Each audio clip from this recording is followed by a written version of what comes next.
بسم الله الرحمن الرحیم.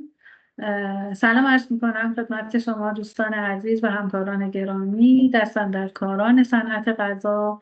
امیدوارم که در هر پوزیشن یا حوزه فعالیتی که دارید، چه در تولید و توزیع مواد غذایی، چه در نقشای نظارتی ایفای نقش میکنید، چه در پوزیشن های تحقیقاتی پشتیبانی، همه سلامت باشید و موفق و مؤید باشید در رسیدن به اهدافی که دارید، من جمله تضمین کیفیت محصولتون و تأمین سلامت مصرف کننده های عزیز.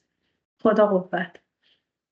بنده افسانه محمد شفیعی هستم. فکر میکنم که معرف حضور بعضی از شما باشم. اگر اینطور نیست، امیدوارم من بعد از طریق تهیه و انتشار یک سری ویدیوی آموزشی و تسهیل کننده صادرات در خدمتتون باشم. در حقیقت دلیلی که من به این نتیجه رسیدم که خوبه که یک سری ویدیو تهیه بکنم و به اشتراک بذارم، سوالات متعددی بود که ظرف 20 سال گذشته که من توی سوئیس کار کردم، مقیم بودم،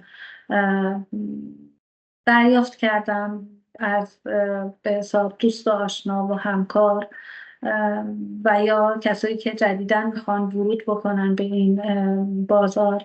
سوالات متعددی گرفتم، ولی میتونم بگم که محتوای همشون تقریبا مشابه هست، بسیار مشابه هست. یک سری تأمین کننده هایی هستن از محصولات با کیفیت بالا و کمیت قابل ملاحظه که مجوزهای دولتی رو از اداره نظارت و سازمان حساب غذا و دارو دارن، سیب سلامت دارن، میخوان که جنسشون رو صادر بکنن به مارکت های مطرح قوی مثل به حساب بازار سوئیس. و سوالی که براشون مطرحه اینه که چطور باید این کار رو انجام بدیم. میتونم بگم که نتیجه تجربه 33 سالم توی صنعت غذا و تجربه کاری که اینجا داشتم و همه چیزهایی که یاد گرفتم از این حوزه غذا یک دونه جواب به من میده. در اولین وهله ما باید بتونیم که مطابقت ایجاد بکنیم بین ویژگی های محصولمون با الزامات استاندارد و یا قوانین حاکم بر سیستم کنترل غذایی کشور مقصد که حالا اینجا سوئیس باشه. و اگر من بخوام به 8 دسته متفاوت این اقدامات رو تقسیم بکنم برای صادر کردن یک محصول نمونه مثلا از بازار ایران به بازار مقصد که سوئیس باشه، اگه 8 دسته اقدام باشن، یک دسته که از همه مهمتره این اصول اطمینان از مطابقت ویژگی‌های محصولمون هست با الزامات استاندارد. و اگر این قلم به حساب تأمین بشه، این الزام تأمین بشه، بقیه اجرایات واقعا آسون هستن و دستاندرکاران متعددی هستند در زنجیره تأمین که میتونن کالای تولیدی شما رو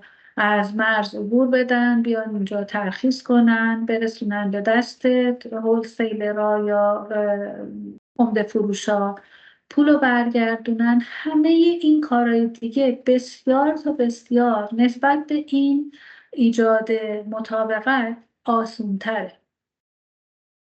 حالا برای اینکه ما مطابقت رو ایجاد بکنیم، اولین مرحله اینه که اصلا بدونیم الزامات چی هست که ما بخوایم باهاشون مطابقت پیدا بکنیم. خب برای این منظور روشی که به نظرم رسید ممکنه مؤثر باشه اینه که من یه سری ویدیو درست بکنم، ویدیوهای کوتاه که اولین موضوعی که توش دنبال میکنم مقایسه‌ای باشه بین قانون قضای اروپا و قانون قضای سوئیس.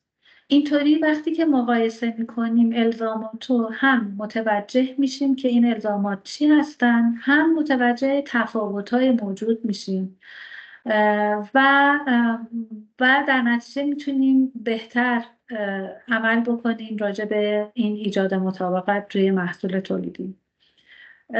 من این ویدیوها رو توی نظرم هسته که وقتی که تولید شدن از طریق وبسایتی که خودم اخیراً به حساب دومینش رو خریداری کردم با شما به اشتراک بذارم. خوشحال میشم اگر که وقت بذارید و اینا رو مرور بکنید و اگه سوالاتون جواب داده شد که به من فیدبک بدین، اگر هم سوال دیگه ای مطرح شد براتون با من به اشتراک بگذارید و نهایتا با کمک همدیگه بهتر و بیشتر بتونیم این قوانین رو شناسایی بکنیم و راه صادراتی که الان وجود داره رو هموارتر بکنیم. و نهایتا یه نکته میخوام بگم راجع به بازار سوئیس. بازار بسیار رقابتی هست و پارتی های متفاوتی هستن که میخوان ورود بکنن به این بازار و اگر ما بتونیم انشاءالله با فرآورده های متنوع ایران وارد این بازار بشیم، به حساب بخشی که از این فروش این فرآورده های ما حاصل میشه بسیار قابل توجه. فرانک سوئیس خیلی خیلی پول قوی هست، همیشه روی لبه بالایی دلار حرکت میکنه و نسبت به یورو فاصله زیادی داره، 1.4 1.5 برابر یورو. خیلی قابل توجهه و من تحریض میکنم، تشویق میکنم هممونو به اینکه بهتر و بیشتر این قوانین رو به حساب شناخت پیدا بکنیم راجع بهشون و بیشتر سعی بکنیم که فرآورده‌مون با این قوانین مطابقت داشته باشه تا بتونیم ورود بکنیم به این بازار. همگی شما رو به خدای بزرگ میسپارم و آرزوی موفقیت دارم براتون. همونطور که گفتم این ویدیوها رو من توی سایت خودم به اشتراک میگذارم، آدرس سایت رو براتون میفرستم و منتظر نظرات و پیشنهاداتتون خواهم. خیلی ممنون از توجهتون. خیلی خدا نگهدار.